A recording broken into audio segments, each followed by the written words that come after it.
Përshëndetje të gjithë ju miq të televizionit Syri dhe mirë se po takohemi edhe kësaj të shtunë për të realizuar një tjetër temë diskutimi.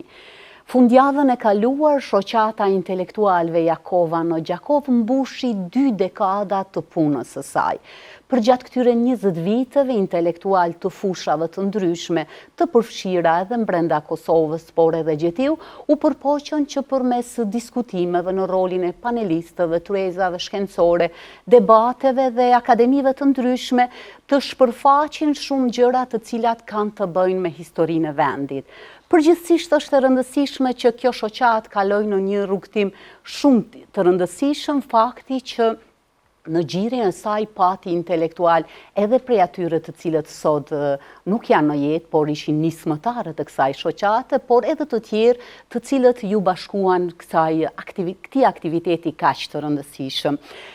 Në këtë përvjetor ata zgjodhën temën e cila besoj se u pa dhe në materialet të cilat u publikuan nga televizioni ynë javën që shkoi. Tema ishte: a kemi zgjedhur rrugën e duhur? Gjakova, Kosova, përgjithsisht në udhkryqin e saj.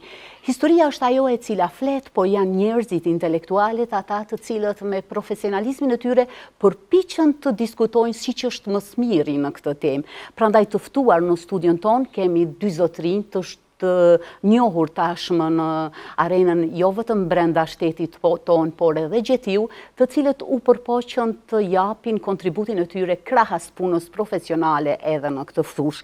Kam kënaqësinë të prezantoj zotin Aziz Pollozhani, rektori i Universitetit Nën Tereza në Shkup. Mirë se erdhe.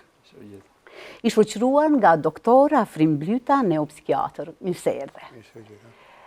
Faleminderit që u bët pjesë e këtij diskutimi edhe në përvjetorin e 20 të shoqatës së intelektualëve, por gjithsesi edhe në emisionin ton.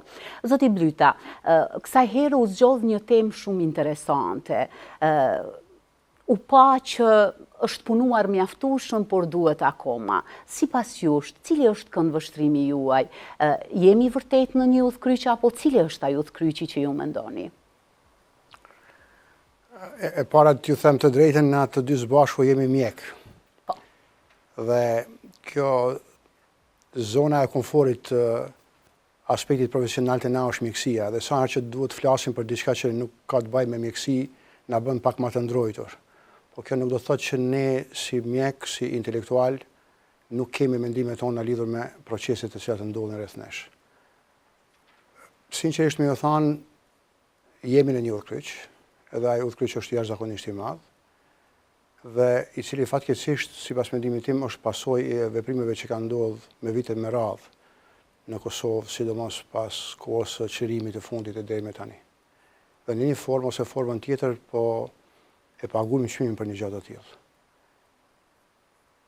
Në një pozicion të tillë, kur keni një ndryshim të konstelacionit të raporteve edhe brenda në Kosovë, po sidomos në nivelin gjeostrategjik, pozicionimi i Kosovës duhet të shkojë për krah atyre të cilët në esencë na kanë mbështetur, na mbështesin dhe shpresoj që do të na mbështesin në rrugtimin tonë. Dhe në çdo situatë kundërt kur ne jemi në gjendje që t'i thomë jo atyre që na kanë ndihmuar, mendoj që kishte më qenë veprim shumë i gabueshëm. Por në anën tjetër, kjo s'do të thonë që duhet përulemi për çdo kërkesë e cila ka më qenë nga aspekti fundamental kundër interesave tona. Unë mendoj se ai miku i vërtet ndonjëherë të këshillon, por po ashtu edhe ka kapacitet të ndëgjojë në kërkesat tuaja nëse i artikulon si duhet edhe sa duhet. Unë mendoj që ky artikulim i kërkesave duhet të bëhet në mënyrë të strukturuar, në atë formë që t'i bindim miqtë tanë që e drejta është në anën tonë, se ajo ka qenë në esencë në anën tonë, edhe ajo është në anën tonë, por ndonjëherë në situatat e politikës ajo nuk është fontan dëshirash, po është një shkallësi e asaj që quhet e mundshme. Ka momente kur ndonjëherë duhet të ndalesh pakës, ndoshta ta bësh një hap edhe majtas edhe djathtas, derisa nuk shkon furtuna edhe stuhia, edhe në momentin kur praktikisht vjen një situatë e qetë, të ndërmerresh veprime të cilat shkojnë në drejtim të ardhmës. Mendoj që ka modalitete të jashtëzakonshme të cilat në kuptimin e të ardhmës mund të qenë shumë përfituese për vendin tonë, por mendoj që kërkon urti edhe bashkëveprim. E sidomos bashkëveprim brenda vendit tonë. Meqense ti kur ke një problem me fshiun tënd, si ke me zgjidh problemin me fshiun nëse nuk i ke zgjidh problemet brenda shtëpisë tënde.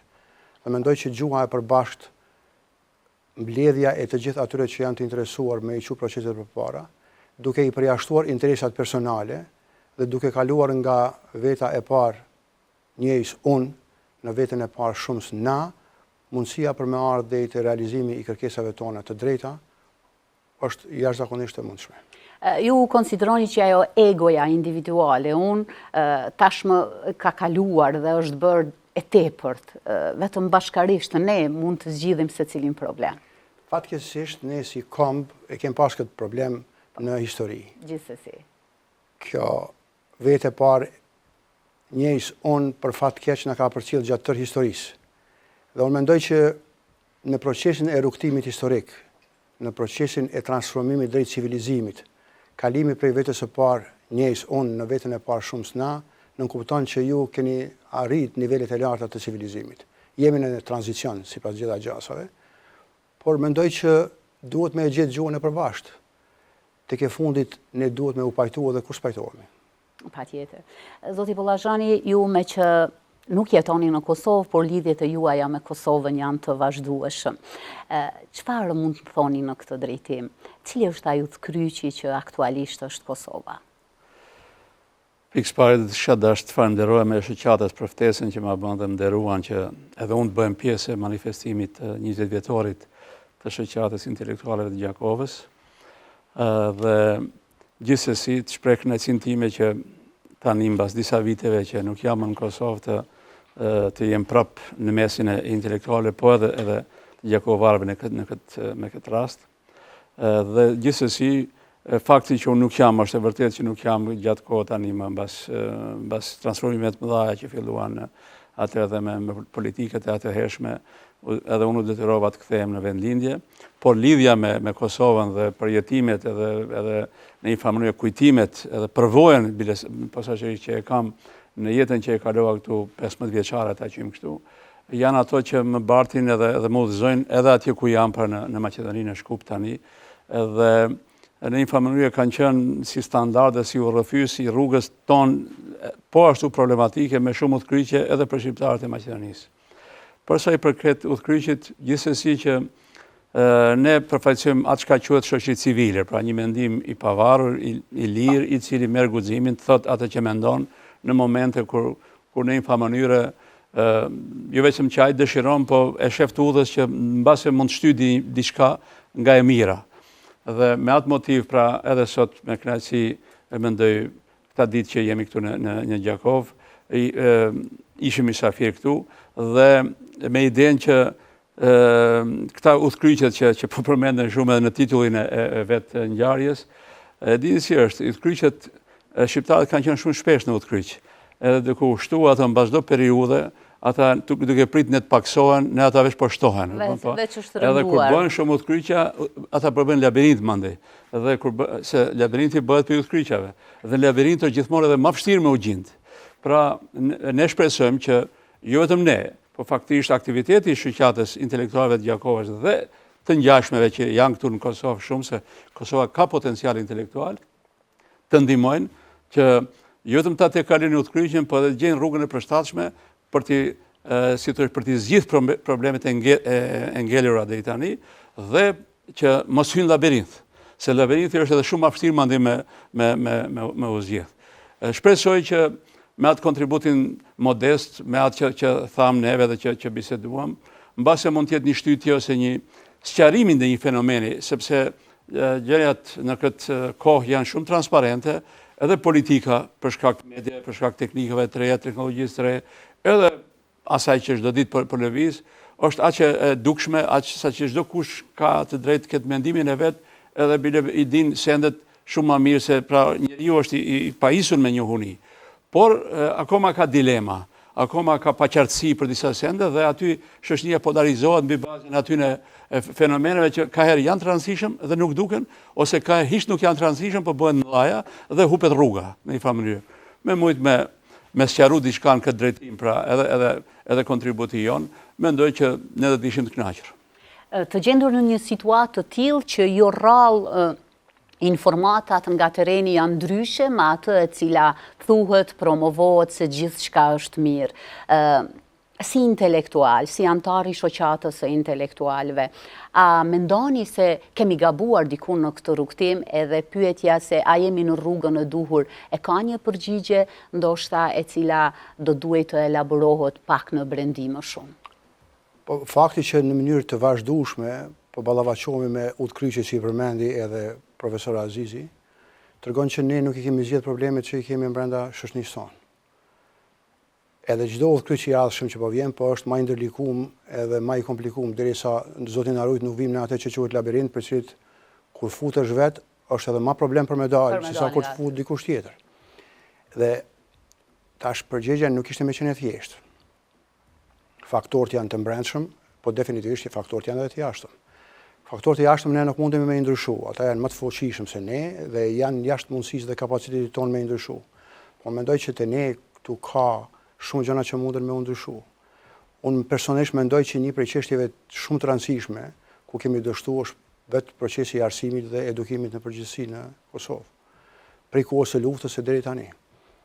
Mendoj që krahasuar me arsimin i cili ka ekzistuar më herët, ne kemi një devalvim të procesit të arsimit. Dhe ky proces në esencë si rezultat të vetin po jep produkte të cilat janë gjysmë fabrikate. Ju keni intelektualë sot që kanë diploma, po të cilët faktikisht mbrapa asaj diplomës nuk kanë asgjë. Ju keni diplomë e cila kur futet në kornizë vlen më pak se korniza ku është futur ajo diplomë. Dhe pse ndodh kjo është për shkak se ka ardhur një ndryshim fundamental i sistemit të vlerave i cili ka ekzistuar përpara në ato që quhet raport me sot. Për fat të keq, na e mbajmë mend të dytë me profesor Azizin kur kemi qenë student në Fakultetin e Mjekësisë, ka qenë një standard i cili ka qenë jashtëzakonisht vështirë të kalohet nëse nuk e punon në mënyrë vetmohuese. Nuk ka pas mundësi dikush prej anash me ardhë dhe me intervenu për ty me kry punën edhe obligimin që i ke pas. Atë që i ke pas përpara, që ka qenë profesori yt, ai nuk e ka ul kriteriumin për shkak se të ka njoft ose ka pas një vegës eventuale që ka mujt me e shty procesin përpara. Unë du me dhamë vetëm një shembull. Në Fakultetin e Mjekësisë kur e kam regjistruar unë, prej numrit të atyre të cilët e kanë regjistruar Fakultetin e Mjekësisë, diku rreth 30% se kanë përfunduar fare Fakultetin e Mjekësisë. Do thonë një numër i madh të tyre kanë rrah prej procesit. Sot në Fakultetin e Mjekësisë është problem. Kanë rrah si rezultati i kritereve të larta të punës atëherë. Kanë qenë në gjendje me i përmbush të gjitha kërkesat të cilat fakulteti i ka shtruar përpara. Sot problemi i madh në Fakultetin e Mjekësisë është të regjistrohesh. Momentin kur regjistrohesh vetëm është çështje e kohës kur kemi dalë si doktor prej aty. Dhe në një moment kur ti e merr diplomën dhe formalizohesh si doktor, por në anën tjetër doktor real nuk je, kemi pas probleme dhe frustracione personale, për arsye se ti duhesh më ballafaqu për diçka që si i gatshëm për me bëni gjatë të tillë. E në anën tjetër për shkak veprimeve të cilat janë të pabazuara, shpeshherë të pabesueshme, puna jote ka më përcjell me pasoja përballë aty në me cilat ti praktikisht ballafaqohesh në jetën tënde të përditshme profesionale.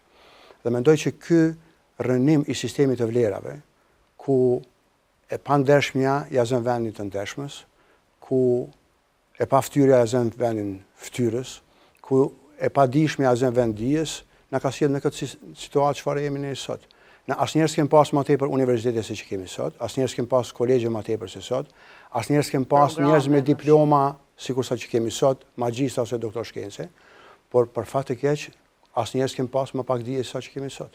Dhe kjo është për shkak të interferimit të vazhdueshëm të faktorëve jashtë procesit të arsimit në arsim, i cili ka sjell situatën në këtë situatë. E cilët kanë qenë ata faktorë? Kanë qenë ata faktorë të cilat janë udhëheq për interesit të vet personal. Ata kanë pas nevojë për njerëz të cilët kanë me i mbështet një grup të caktuar të njerëzve në agjendat e tyre të cilat kanë qenë thellësisht personale, individuale. Dhe kur ju personale që nënshtroni të përgjithshmen, atëherë rezultati është ky që është këtu te ne. Dhimbshme, por megjithatë duhet realizuar forma të ndryshme të cilat do të ngrisin zërin, nëse ne do të vazhdonim të thonim se situata është e tillë dhe nuk do të ndërmendnim ndoshta, meqense ato të gjitha programet dhe strategjitë duhet të ndërtohen nga qeveria, sepse aty është lidhja ose faktori kyç për ndryshimin e strategjive dhe për arritjen e rezultateve të reja. Por duhet jemi të zëshëm. Cili është këndvështrimi juaj, sepse ju aktualisht jeni në fushën e arsimit, krahas kontributit në shëndetësi dhe një një kohë keni qenë edhe ministër i arsimit, do me thënë, sado që keni përfaqësu një shtet tjetër, me gjitha të lidhjet me Kosovën, njëjta, pikrisht. Pikës pari, dhe të kisha dash që të krijoj një këndërshim pak ma tjetër, për me dhonë një ton, me gjithate në base ndoshta shpesdhënës edhe diskursit që po lumtojmë. Edhe për ta bërë këtë punë, duke e ditë që në këtë takim do të jemi bashkë me profesorin e nderuar Afrim Blyten, edhe duke e ditë që profesor Afrimi ka pas një karrierë të shkëlqyeshme akademike dhe është në fushën e tij emën kështu lirisht mund të them ndërkombëtar. Unë kujdesa që të shmangem pak ajo që normalisht se duke qenë edhe në Prishtinë si profesor, dhe të hyjë edhe i din në mënyrë ma të gjallë pra edhe problemet. Unë mundu të gjej në base një qasje sociologjike, jo që të justifikoj dështimet tona, që të qartësoj edhe vetëdijsoj njerëzit që të dimenzionojnë edhe pritjet, edhe shpresat në përputhje me kontekstin se si është zhvillu historia jonë. Në këtë aspekt duhet të them një dy sende. E para është që ne gjithë e dim, ose duhet ta dim, se procesi i shkatrimit të socializmit dhe i jugoslavizmit në shanti, nga ku dol edhe faktikisht procesi për pavarësinë e Kosovës që u realizua më në fund, është proces i përmirësimit gabimeve historike. Pra me pavarësinë e Kosovës dhe me shkatrimin i strukture e cila ishte bërë në mënyrë dhunshme në kohën që konjunktura e kishte lejuar atëherës, ne tani jemi në një fazë kur duhet përmirësojmë gabimet historike, sidomos ndaj shqiptarëve, pra që një gjysmë e popullatës mbes jashtë shtetit dhe tani ajo po zgjidhet me një shtet tjetër, pra me konsolidimin ose me shtetin e Kosovës. Dhe një proces që bën që është në funksion të përmirësimit të gabimit historik. Dhe kjo ndodhet në shekullin 21, pra në një kohë kur nuk është më ajo kur u bë padrejtia historike para 100 vjeç, pra don punë, don kujdes, don kuadra cilësor, don përgatitje, don kujdes, sidomos të përqendruar në ndërtimin e këtij shteti në këtë kohë, sepse përndryshe nuk janë kohët sikur atëherë kur e hupëm në vetë drejtën historike 12-a, 18-a, 19-a, mbas paqes së Versajit. Pra, jemi të vetëdijshëm që edhe duhet populacia të vetëdijshme që procesi është i vështirë, që do seriozitet dhe do kompetenca adekuate, secila kohë duhet t'i ketë herojtë e vet. Dhe kjo kohë pra është koha kur duhet kyçen kapacitetet më të si thuash më përkat, më të rëndësishëm, edhe më të nevojshëm të kësaj kohe, të kohës të teknologjisë, të kohës të dijes, të kohës të arsimit kualitativ dhe të seriozitetit pra në qasjen e këtyne elementeve që janë shtetëformuese në këtë kohë, pra kur dihet që kemi shumë mirë tha profesori, kemi miq të jashtëm, se pa ata edhe nuk e kishim arritur edhe këto, por kemi edhe potenciale të mbrëmshme. Edhe ne duhet gjejmë rrugë edhe atyne që kemi miq, pak me aletu rrugën. Sepse edhe mik kur jeti, je mik edhe nuk ngjan të shkosh te miku jot me vllazit tu me u pajtu atje, ose me u marr vesh te miku, po. Pra duhet me gjetë gjuhën që ti të krijosh një potencial të mbrëmshëm, i cili faktikisht është parakusht edhe një emnus përbashkët të çështjeve, domethënë një çështje madhore ta caktojsh si përbashkët, ku ti ta gjesh gjuhën që atë punë të shkojë bashkë. Përndryshe, rreziku që të hymë në një labirint, edhe kësi heret, si thua, të na hik ajo shansa për fajin tonë në një mas, jo gjithmonë, po për ta lëshu këtë mundësi, pra që më në fund të rrumbullaksohet dhe të krijohet një kusht që fëmijët tanë mos të merren me ato që janë marrë gjyshnit tanë, baballarët tanë dhe neve që jemi marrë. Pra për këtë punë, mendoj që Kosova ka potencial dhe ka kapacitet, por duhet me biseda, me edhe takime të tilla intelektuale, që në këtë drejtim të shtyhet, sepse ne kemi një hall në një farë mënyrë. Pra halli madhor është konsolidohet shteti i Kosovës si parakusht për mirëqenien e popullatës. Se në fundit çdo sistem matet me mirëqenien e popullatës që e bën. Prandaj bëhet edhe shtet që mos diskriminohet, që mos si thuash në një farë mënyrë ekonomikisht mos distancohet etj, që të bësh ti politikat tua dhe të bësh thjesht ti përgjegjës për gjeneratën tënde. E ne faktikisht kemi ardhur në një situatë ku shumë njerëz, dhe në këtë situatë, akoma e kuptojnë të mirë si atë që e ushem, kupton po? Edhe është një paradoks, është një kontradikcion në vetë objektin pra që analizojmë, kur ti dën, si thua, vizionin ton përpara, e shefte e mire ato që e ke mohu.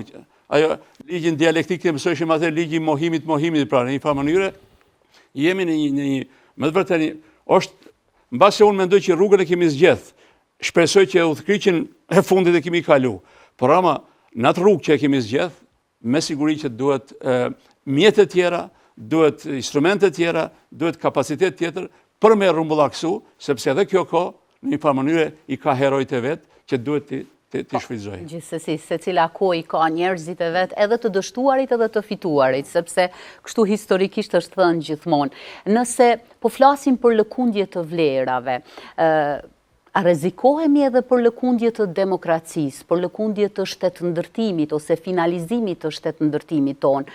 E dim historikisht që lëkundja e demokracisë vjen si rezultat i luftrave. Ne luftë nuk kemi, por kemi thjesht njerëz të cilët i lëkundin vlerat. Edhe a mund të vijmë edhe te lëkundja e demokracisë të shtetit tonë? Shikoni, tash ne si shtet po ballafaqohemi me shumë probleme. Po. Por nuk janë të gjitha problemet edhe njëjtë të rëndësishme edhe të njëjtë urgjente. Në këtë moment, na e kemi një problem i cili është i rëndësishëm, ndoshta më i rëndësishmi për ekzistencën e këtij shteti, edhe më urgjenti. Është çështja e zgjidhjes së problemit që e kemi me praktikisht Serbinë. Edhe unë mendoj që në këtë moment e tërë energjia e këtij vendi duhet me u drejtuar në atë drejtim që të kalohet kjo situatë, e cila pa e mban shtetin ton peng. Kjo është sikur se kur e keni një plagë e cila është vazhdimisht e hapur. Dhe vazhdimisht duhet të mireni me te. Dhe nuk e lejoni organizmin me e marrë vetën, për shkak se duheni me shpenzu energji të tmerrshme për me mbajt situatën e kontrolluar. Profesori e din shumë mirë prej këndvështrimit të tij si kirurg vaskular, është sikur se kur keni një gangren. Edhe nëse nuk e zgjidhni problemin e gangrenës, mundësia që të shkojë krejt organizmi është jashtëzakonisht e madhe. Asnjëherë Kosova nuk ka pas kapacitet intelektual më të fuqishëm se tash. Aty nuk diskutohet ajo punë. Na kem pas kapacitet intelektual para 5-6 decenjesh kur ka qenë një grusht i intelektualve, edhe një grusht i njerëzve që kanë pas një farë guximi, por edhe standardit pa kontestueshëm moral me shty proceset përpara. Ideja është që ata që dinë në këtë vend të jepet mundësia të flasin. Na jemi mjek të dytë me profesion. Edhe ndoshta duket paradoksale që dalim edhe flasim për çështje sociale ose politike. Por unë mendoj që intelektuali duhet të flasë. Duhet intelektuali dhe të vendoset në veprim. Nuk është problemi zhurma e atyne që nuk dinë, po është problemi heshtja e atyne që dinë. Edhe fatkeqësisht në këtë vend po ndodh një gjë e tillë. E kjo po ndodh për shkak se zhurma e atyne që nuk dinë është aq e madhe se këta edhe kur tentojnë të flasin që dinë nuk po dëgjohet zëri i tyre. Domethënë, e para duhet guximi tyne që të hyjnë në situatën e shprehjes mendimeve të tyre. Nuk do me thonë që na do të më marrë me politikë në mënyrë aktive ose të jem pjesë operativës. Por sigurisht që disa reflektime tona, sikurse takimi që e patëm, në esencë kanë thelbin që me e dhanë një këndvështrim të dikujt i cili nuk ka interesa personale politike në një çështje e cila është madhore, sikurse që është çështja e ekzistencës së vendit tonë.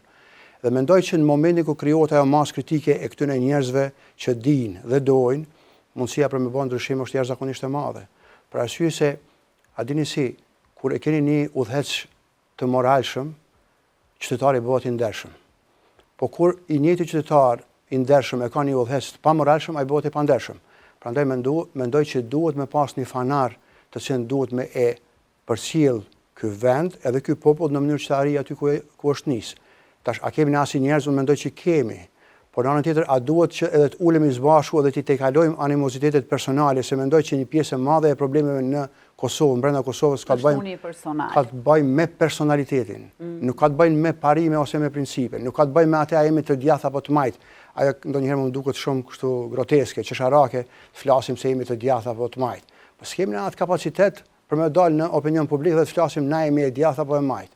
Ideja është që a jemi të ndershëm edhe jemi të moralshëm në qëndrimet tona në raport me atë që quhet e ardhshme. Dhe a kemi interesat personale në atë situatë. Nëse nuk kemi interesa personale, nuk ka proces politik i cili nuk ka me u kry e nuk ka me përfunduar në mënyrë më të mirë të mundshme. Çështja e dialogut vjen një kohë që bëhet më i zëshëm, vjen një kohë e cila nuk është vetëm politik ditore.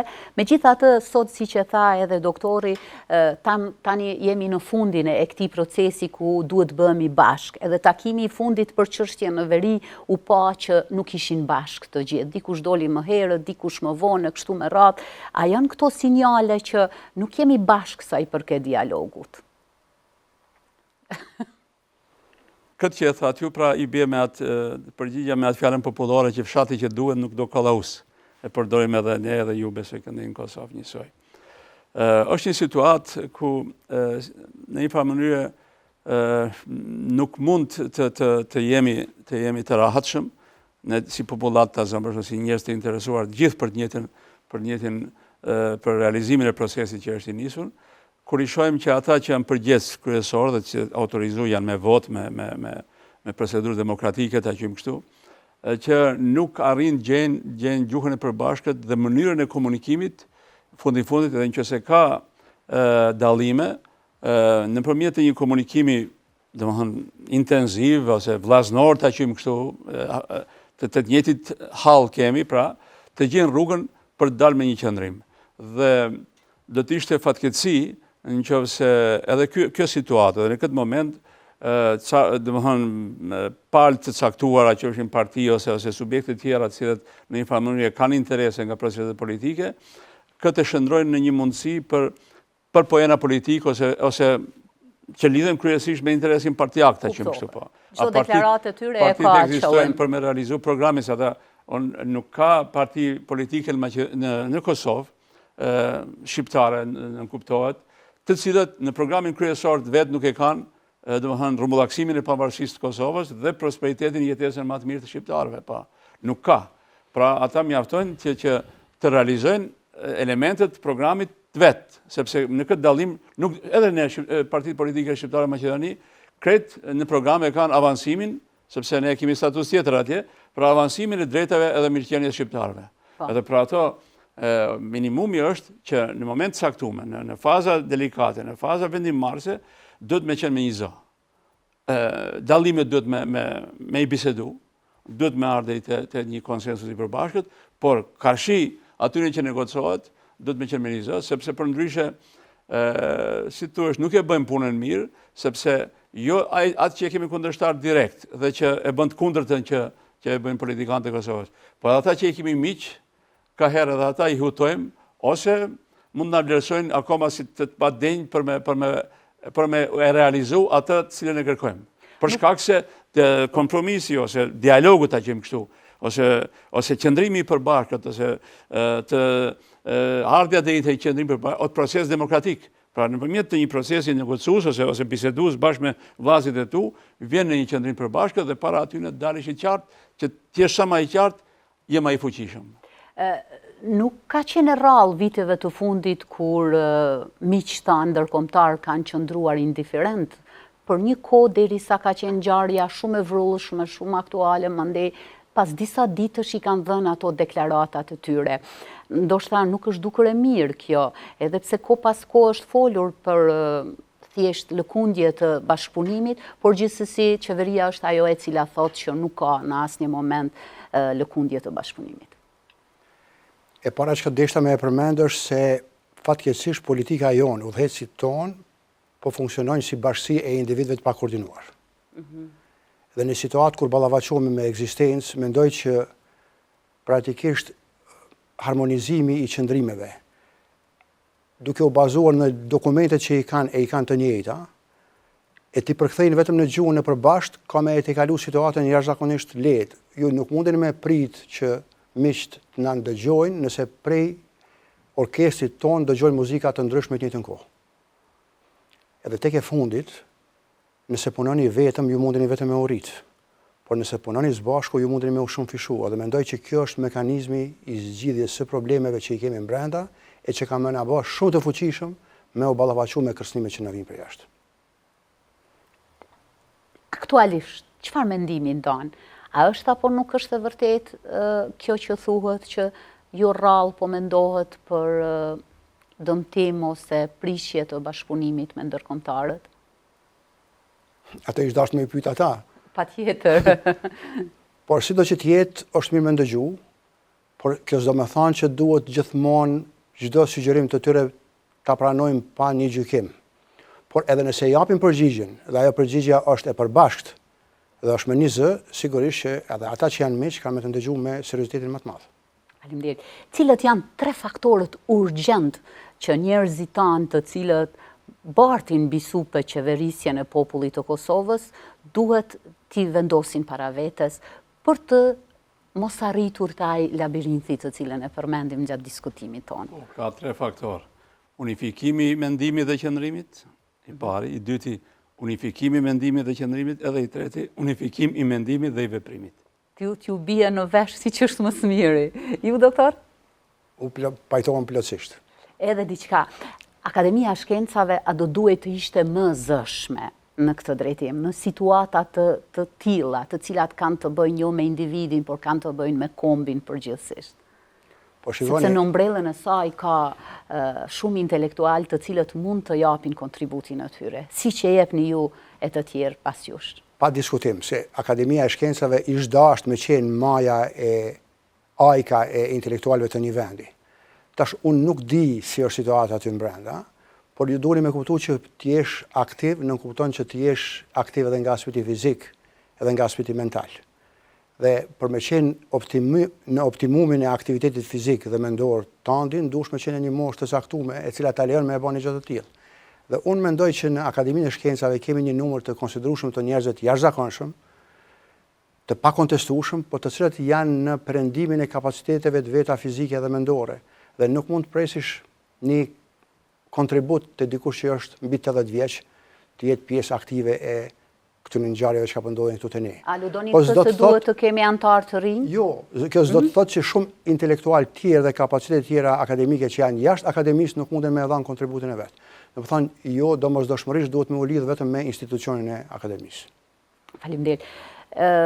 Për fund, profesor, hallet janë të njëjta, e thatë, edhe Maqedonia e Veriut, por gjithsesi edhe Kosova. Po kush qëndron më mirë sa i përket këtyre problemeve? Kush ka probleme, asnjë s'është më mirë. Atyre kush është më keq vetë mund të thuhet. Në zgjidhjen e tyre, në dëshirën për t'i zgjidhur është fjala. Problemet janë të ndryshme. Po. Do të thonë nuk si thuhesh këta proceset politike, sociologjike, sociologjike nuk me mund që jeni edhe rektor në një universitet. E tha profesori shumë bukur se nuk jemi mirë me fushën e arsimit. Unë me që më dha rasti 2 herë të përmendet, duhet të saksoj. Unë para 3-4 muaj që kam përfundu mandatin e rektorit dhe tani jam një rektor themelues i universitetit, por jam në universitet, por megjithatë rektore kemi një profesor tjetër për të vazhdu punën që deri tani e pata unë, sa për sqarim kështu se të jemi korrekt. Dhe halë kemi shumë. Ne faktikisht çka kemi në Maqedoni, edhe ajo substancë e cila në një farë mënyrë kishte një vetdije të shtetërorësisë, edhe për të eliminu atë pozitën e shqiptarëve të cilët ishin më të shtypur në Maqedoni se këtu, mbasi edhe në vendet tjera ka pas, por sidomos për shkak të numrit që kanë pas, kanë qenë me të vërtetë në presion të madh që ka rezultuar shpeshherë me faza specifike të diskriminimit dhe të persekutimit vile. Faktikisht ajo që mbet shtylla më e fortë dhe që e mbajti sistemin dhe që e pru deri te 2001 Shqipëra, që të shpërthej në atë formë, mbasi nuk u arrit me paqë të arrin disa gjende, është ajo plead e intelektualëve që u shkolluan në Kosovë. Pra sepse këtu neve ishim 10-15 vjet, studiuam dhe punuam, dhe nuhatëm edhe murëm një ndjenjë për atë çka do thotë shtetësi. Jo çka do thotë, si thuhesh, vartësi dikujt ose atë që thëmë ne thjesht me atë filozofinë e robit gjithmonë, që na kishte imponu politika diskriminuese maqedone. Dhe ajo them që kontributi i Universitetit Prishtinës dhe pjesat cilët një periudhë punuan gjatë këtu, në një farë unë veshën me këtë specifik, me këtë karakteristikë, pra, që të kenë pak më shumë dignitet dhe të ballafaqohen me Maqedonët, duke marrë parasysh edhe që shkollimin e kishim të mirë shumë, pra ne ishim të gatshëm që të ballafaqohemi me problemet edhe karshi Maqedonëve, të cilët ishin shumë të përgatitur edhe në numër, po edhe në cilësi prej nesh, për shkak që historike. Ata e hapën universitetin e vet 49-ën, kurse neve universitetin tonë me mëzi që e lanë 2009 në ta zonë, për shembull, mbas 60 vjet. Dhe ajo normalisht që krijon atë diskrepancën edhe të kapacitetit të resurseve humane e intelektuale e tjerë. Dhe që ta afrohem pak të pyetja juaj. Pra, ne kemi hallet tjera, të cilët jemi në mangësi të kapaciteteve dhe sidomos në cilësi edhe të atyre faktikisht që duhen ta marrin përgjegjësinë për ta quajtur atytje, dhe ajo mundësia për me e përsërit pak ta quajmë kështu atë prallën e vjetër që neve faktikisht kishim mbi bazën e bashkëpunimit të atëhershëm, vishim në Kosovë studioshim edhe kishim, si thuash, një qerdhe të ngrohtë këtu. Faktikisht edhe bashkëpunimi tani më duke parë subjektet e veçanta që secili ka mundësit ne krijuam edhe ne universitete. Ne kemi 2 universitete shtetënore, një e kemi gjysmë privat, gjysmë shtetënor, që është ky Universiteti i Shtulit, pra. Ne nuk arrim që me 3 universitete tash të bëjmë trysni dhe të ngresim vetdijen e shqiptarëve në nivelin që e kishim atëherë kur s'kishim asnjë universitet. Pse? Sepse kishim atë kapital, domethënë, edhe ato njerëz të cilët u edukuan ndryshe, edhe normalisht në një ambient kështu quasi ta quajmë kështu, ose dashur ta quajmë edhe demokratike, po me shumë mangësi, me shumë mekanizma të padefinuar, me ndryshimin e vlerave, me ndrimin e asaj, e tha profesori paras kur jo etike bëhet etike, kur e shtremta bëhet e drejtë, aty është vështirë me u gjind në atë ambient, edhe ne faktikisht, kjo është mendimi im, ne pa u rregullu Kosova dhe pa me kriju standardet dhe kriteret që edhe për nevojat tuaja njëherë, por që gjithsesi atëherë kur të shnoshet ta quajmë kështu këta aspektet në Kosovë, unë mendoj që edhe atëherë edhe Maqedonia do të marrë edhe kjo mendoj kontingjenti i arsimit që është gjithsesi shumë le për dëshiruar, edhe nuk duhet të shpreh në një fjalë tjetër, por gjithsesi kemi probleme shumë. Edhe ato jo vetëm të universitetet, por duke filluar prej të arsimit parashkollor, fillor dhe i mesëm, dhe normalisht kur arsimi parauniversitar i ka ata mangësi, është shumë vështirë me prit. Dhe plus politikat e pakjarta shtetënore se çka duhen për arsimit. Shteti akoma nuk e definon çka pret për arsimin. A pret vetë votues, a pret intelektual, a pret veç të ule nëpërmjet të angazhimit të pa numër të universiteteve, të kolegjeve, veç ta ule artificialisht shkallën e papunësisë, që të ketë një efekt social dhe një indikator ta quajmë kështu që lidhet ka herë me aspekte politike. Pra, atë do të jetë arsimi, si thuash, ai kali keq që mbi supe ka marrë jo ta bëj punën që të atit, po që të mbaje veç dru, që i bie të mbaje vetëm barrën sociale. Që në arsim kush ku nuk ka ku punon, para parasysh ka është, fute shkollë fillore, fute këta, fute atë, edhe ku kriteret janë bë lopsh. Dhe kjo faktikisht është një smundje edhe një problem i madh i joni, i cili pret një qartësi politike, domethënë të faktorëve që janë përgjegjëse, ne kemi ministrat e arsimit, kemi qeveri gjithë.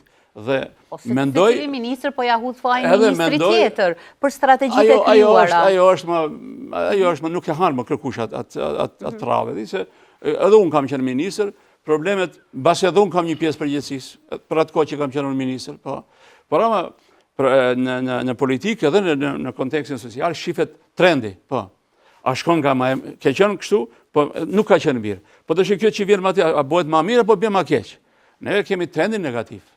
Ata tregojnë edhe radhitje e universiteteve tona në rang lista, edhe këta testimet e jashtme që bëhen, por më e tregon edhe ai kapitali mendoj që e kemi, edhe e tregojnë shpërnguljet. Ne kemi shpërnguljet me se ata njerëz që ata profesorë nuk kanë diploma aty nuk kanë vlerë, ata janë detyruar të punojnë një punë që po ashtu s'ka vlerë, edhe në momentin kur Gjermania mos ka punëtor dhe i qilet dera, po hikën ai. Po nuk ka çka të rrije, sepse s'ka pse rrinë me 200-300 euro aty, po. Edhe në një farë mënyrë është krijuar një situatë shumë delikate dhe ajo që thoshin që mbas pandemisë, dikush ndoshta e ka ditë, po nëse kemi ditë që edhe kriza dhe lufta këndej, po, dhe që të ketë një situatë që thuhen një normaliteti, një normalitet të ri. E shoqëritë tona le që nuk u poqen me normalitetin e vjetër, por aq më pak kanë, si thuash, janë të përgatitur për një normalitet të ri, i cili është sfidë më vërtet globale, nuk ka veç e jona. Ne na ngarkon edhe kjo tjetra që e kemi, por në këtë tjetrën ka erë krizat, thonë neuropsiatrat, më mire din këtë punë, i mençur është taj që krizën e krijon shans, e shfrytëzon shans. Dhe ne kemi një shans tash. Kjo që aleat caktuar ose lidhjet tangjentat mes disa faktorë ndërkombëtar kanë dalë në anën tjetër, siç është relacionet e Serbisë me Rusinë, me Ukrainën, dhe ne jemi në këtë anën tjetër, kupton po, e cila faktikisht mund të jetë me atë mençurinë, me atë qasjen e përbashkët, mund të shndrohet kjo krizë me kaq rreziqe të shfrytëzohet në shans. Dhe ajo është mençuri. Dhe a mund bëhet kjo? Mund bëhet, dhe nuk duhet zbulohet diçka e re. Ne e kemi në kujtesën tonë historike.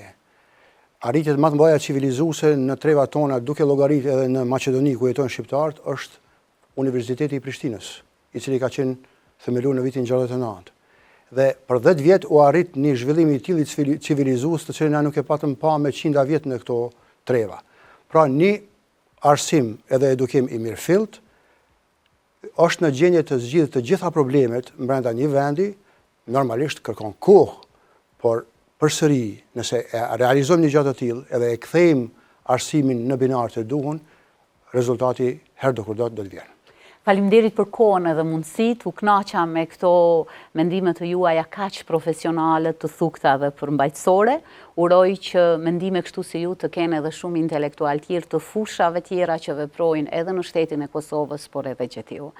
E ne nuk do ta përfundojmë këtu emisionin e sotëm, sepse kemi edhe një material paksa më të zgjeruar, i cili flet për aktivitetin 20 vjeçar të shoqatës së intelektualëve Jakova. Ndëgjojmë dhe shikojmë materialin në përgjithësi dhe ju përshëndesim. Mirëmbëjtje.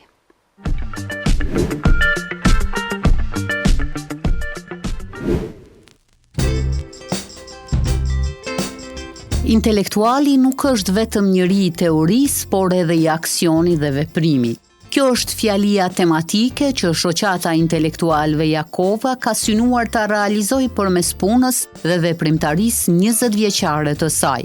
Të ndara në promovime, klube debati e akademi, për më shumë se 2 dekada, intelektual nga fusha të ndryshme të cilët e kanë dëshmuar punën dhe profesionalizmin e tyre, edhe për te i kufive janë bërë bashk për të diskutuar dhe kontribuar në shumë çështje e tema me rëndësi. Nismëtarët e punës së kësaj shoqate ishin pikërisht figurat që kombi ynë krenohet për punën e tyre. Shoqata intelektualëve Jakova vazhdon të kryejë misionin të cilin ja kanë vu vetë themeltarët e saj.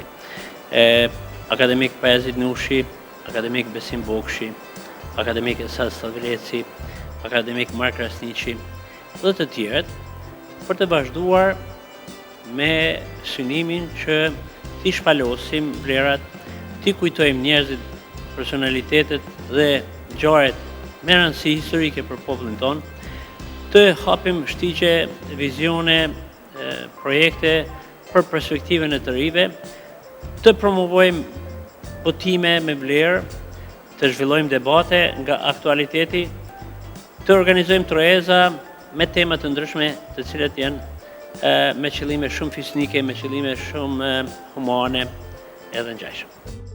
Një tjetër qëllim i shoqatës është që të inkuadrohen edhe të rinj intelektual, të cilët fatmirësisht po shkëlqejnë në shumë dimensione të jetës.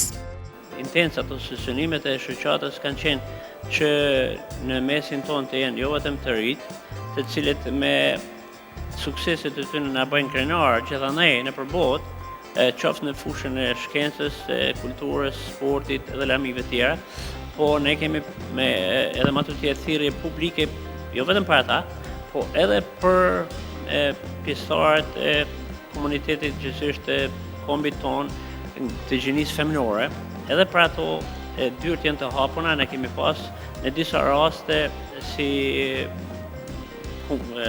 referuese të temave të caktuara femnat, të cilat janë treguar shumë të mirë pritura, po edhe më të tjerë mendojmë që ka mbetet mjaft për të dëshiruar në këtë aspekt. Përgjatë rrugëtimit të shoqatës janë zhvilluar më shumë se 200 aktivitete të arhivuara dhe secili prej tyre ka sjell kumtesa dhe punime interesante për kohën dhe rrethanën në të cilën janë zhvilluar. Suksesi i shoqatës mund të vlerësohet ajo që ajo nuk është vetë kënaqur me atë që ka arrit, por gjithmonë ka synu që ta bëjnë edhe më të mirën edhe të mbi ndërtoj suksese të reja mbi atë që kanë ekzistuar për vite. Pastaj promovimi I formave të reja të aktivitetit të programeve në kuadër të shoqatës intelektuale Jakova, me në frymën e përditshmërisë, në frymën e asaj që është aktuale. Andaj kemi lansu webfaqen që është e re diçka dhe aty mund të gjejmë plot prej atyre aktiviteteve që kemi bërë. Shoqata e nxorri monografin, librin Jakova vitit 90-99, që na vlerësojmë se është një libër me rëndësi jo vetëm për ne të kësaj gjenerate, po shumë më tepër për ato që vinë mas nesh, nëpërmes të cilëve të rit kanë me mujtë me prek jetën tonë në kushtet e një totalitarizmi të egur gjatë viteve 90-99. Profesor Sefa gjithashtu synon që ky vit kalendarik të përmbyllet edhe me 2 ngjarje tjera, por gjithmonë duke synuar që të njëjtat të gjejnë mbështetje institucionale. Gjatë këtij viti kalendarik ne mendojmë që të kemi edhe 2 ngjarje të mëdha, po të shohim se sa kanë me na mundësu mjetet financiare, parasysh se ato janë të pakta, ato janë të vockla. Ne po mbijetojmë, po punojmë, veprojmë fale donacioneve të qoftë anëtarëve të kryesisë së shoqatës, qoftë edhe të tjerëve dashamirës të punës dhe aktiviteteve të shoqatës intelektuale Jakova, të cilët her pas here na ndihmojnë me donacione. Avancimi I veprimtarisë shkencore dhe kulturore në ndikim të krijimit të politikave publike brenda komunës së Gjakovës dhe politikave tjera në nivel vendi vazhdon të mbetet misioni shoqatës edhe gjatë viteve tjera pasuese.